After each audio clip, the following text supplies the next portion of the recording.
আসসালামু আলাইকুম রহমতুল্লাহ। আশা করি আল্লাহর অশেষ মেহরবানিতে সকলেই ভালো আছো, সুস্থ আছো। জি আলহামদুলিল্লাহ, আমিও ভালো আছি। আজকে তোমাদের মাঝে যে অঙ্কটি আমি সমাধান করাবো সেটা হচ্ছে HTML থেকে আসা সিলেট বোর্ড 2017 সালে যে প্রশ্নটি এসেছে, এই প্রশ্নটি আজকে আমি সমাধান করাবো। যে প্রশ্নটি আমরা প্রথমে উদ্দীপকটা ভালো করে বুঝবো। উদ্দীপকটার মধ্যে বলা হয়েছে, প্রমিতা একটি ওয়েবসাইট তৈরি করার জন্য home.html, হচ্ছে admission.html এবং result.html নামে তিনটি ওয়েব পেজ তৈরি করল। হচ্ছে result.html পেজে নিম্নরূপ ফলাফল প্রদর্শিত হয়। মানে একটা টেবিল দেওয়া আছে, এটা টেবিলটা কী হয়, ফলাফল হিসেবে প্রদর্শিত হয়। অতঃপর সে হোম পেজের থেকে অন্য পেজে যাওয়ার ব্যবস্থাও করল। প্রথম যে প্রশ্নটা বলছে আইপি অ্যাড্রেস কি। আইপি অ্যাড্রেসকে কী বলে? ইন্টারনেটে যুক্ত প্রতিটি কম্পিউটারে নিজস্ব ঠিকানাকে বলা হয় আইপি অ্যাড্রেস। এতটুকু আমরা শুধু লিখবো। অংশে বলা হয়েছে হোস্টিং ওয়েবসাইট পাবলিকেশনে একটি গুরুত্বপূর্ণ ধাপ, বুঝিয়ে লেখো। এই প্রশ্নের সমাধান আমরা এভাবে লিখতে পারি যে ইন্টারনেটে ওয়েবের ফাইলগুলো কোনো সার্ভারে রাখাকে বলা হয় ওয়েব হোস্টিং।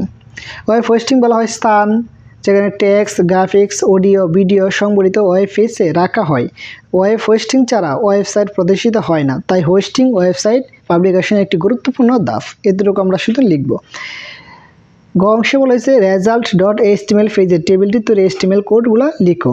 তাহলে আমরা এখন টেবিল তৈরি HTML কোডগুলো লিখবো। তাহলে আমরা প্রথমে যেটা লিখবো সেটা হচ্ছে, আমরা প্রথমে লিখবো কি, এক্সক্লেমেটর একটা চিহ্ন লিখবো, ডক টাইপ।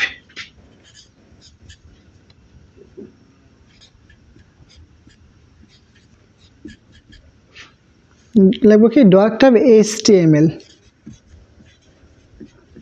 প্রথম আমরা লিখবো কি, ডক টাইপ HTML লিখবো। পরে আমরা কি লিখবো, HTML লিখবো। HTML পরে লিখবো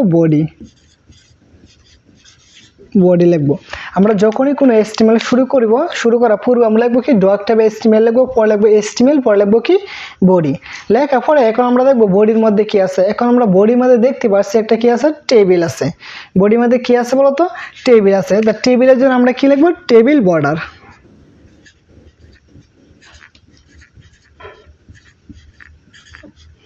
টেবিল বর্ডার ইকুয়াল 1 লিখবো। যখনই টেবিল থাকবে তখন আমরা প্রথমে কি লিখবো, টেবিল বর্ডার ইকুয়াল 1। লেখার পরে আমরা কি লিখবো, টেবিলের মধ্যে সারি তৈরি করার জন্য আমরা কি লিখবো, টিআর। এই যে আমরা লিখবো টিআর। যখন আমরা একটা টেবিল তৈরি করলাম, টেবিলের মধ্যে আমরা বর্ডার দিলাম, দেওয়ার পর আমার টেবিলের মধ্যে কি লাগবে, রো তৈরি করতে হবে। টেবিল রো তৈরি করার জন্য আমরা কি লিখবো, টিআর। লেখার পরে টেবিলের মধ্যে কি আছে বলতো, রোল আছে, নেম আছে, আর কি আছে, জিপি আছে। এই যে রোল, নেম, জিপি এগুলো হচ্ছে টেবিল হেডিং। টেবিল হেডিং এর জন্য আমরা কি লিখবো, টিএস। যে টিএস লিখবো। লেখার পরে আমরা হেডিং লিখে আছে রোল। রোল লিখে পরে আবার টিএস আমরা শেষ করব। পরে আবার টিএস টেবিল হেডিং, টিএস কে আছে পরেটা নেম লিখবো। লেখার পরে আবার টিএস আমরা শেষ করব। পরে আবার কি আছে বলতো, টিএস কি আছে, এটা জিপিএ লিখে পরে আবার আমরা টিএস শেষ করব। এই যে টিএস শেষ করলাম, করার পরে এই যে রো যে কাজটা আছে সারিটা, সম্পূর্ণ সারি কাজ আমার কি শেষ। যখনই সম্পূর্ণ সারি কাজ শেষ হবে তখন আবার আমরা কি করব, টিআর শেষ করে দিব। এতটুকু হচ্ছে প্রথম সারির কাজ। আশা করি এতটুকু তোমরা বুঝতে পেরেছ।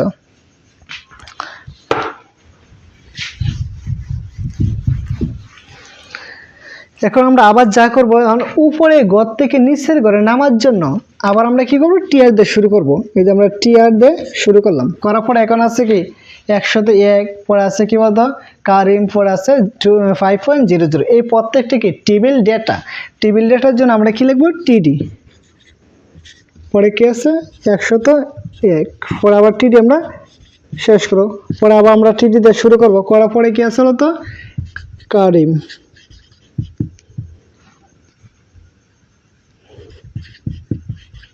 পরে আবার টিডি আমরা শেষ করবো। পরে আবার টিডিতে শুরু করবো, করার পরে কি আছে 5.00। এটা আমরা কি করব, শেষ করে দিব। করার পরে আমার যেহেতু পুরা গড়ের কাজ আমার শেষ, এখন আমরা কি করব, টিআরও শেষ করব। আমরা টিআর শেষ করলাম। এখন এই যে দ্বিতীয় ঘরের কাজ আমার কি শেষ। এখন আমরা কি করব, তৃতীয় ঘরের মধ্যে যাব। এখন দ্বিতীয় ঘর থেকে তৃতীয় ঘরে যাওয়ার জন্য আবার আমরা কি করব, টিআর দিয়ে শুরু করব।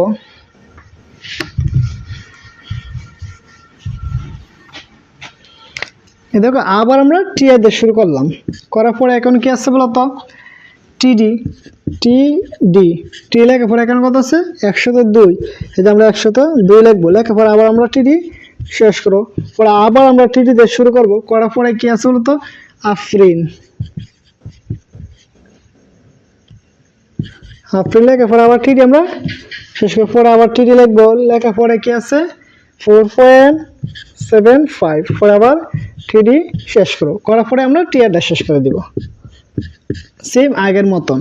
এখন উপরে ঘর থেকে আবার কি তৃতীয় ঘর থেকে 4 নম্বর ঘরে যাওয়ার জন্য আবার আমরা কি করব টিআর দিয়ে শুরু করব, এই যে আমরা এখানে টিআর দিয়ে শুরু করলাম, করার পরে এদিকে আছে টেবিল ডেটার জন্য আবার কি লিখবো টিডি, লেখার পরে লিখবো 103, পরে আবার আমরা টিডি শেষ করব, করার পরে আবার কি আসছে বলতো আবার টিডি টেবিল ডেটার জন্য আবার কি লিখবো টিডি লিখবো, লেখার পরে এখানে কি আছে জাকির,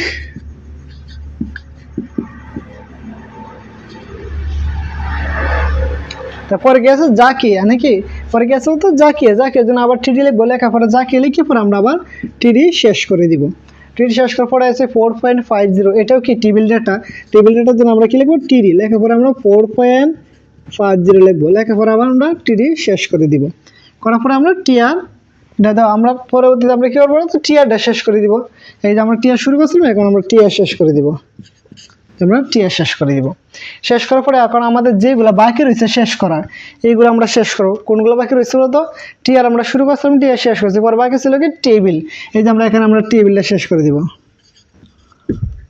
টেবিল শেষ করব, টেবিলের পর বাকি ছিল কি বডি, এই যে আমরা এখানে বডি শেষ করে দিব, বডি পরে বাকি ছিল HTML, এই যে আমরা HTML শেষ করে দেবো, এইটুকু ছিল কি গ নং প্রশ্নের সমাধান। আশা করি এই প্রশ্নটি সুন্দরভাবে তোমরা বুঝতে পেরেছ। এখন আমরা ঘ অংশটি সমাধান করব। তো ঘ অংশটিতে বলা হয়েছে প্রমিতার সর্বশেষ গৃহীত ব্যবস্থার প্রয়োজনীয়তা মূল্যায়ন করো। যে এই প্রশ্নটা তোমাদেরকে আমি সমাধান করে দিয়ে দিলাম, এই প্রশ্ন তোমরা সুন্দরভাবে মুখস্থ করে নিও বুঝে। আর এতক্ষণ আমাদের সঙ্গে থাকার জন্য সকলকে অসংখ্য ধন্যবাদ। আবারও দেখা হবে পরবর্তী ক্লাসে। সকলকে এর পর্যন্ত সকলেই ভালো থেকো, সুস্থ থেকো। আসসালামু আলাইকুম রহমতুল্লাহ।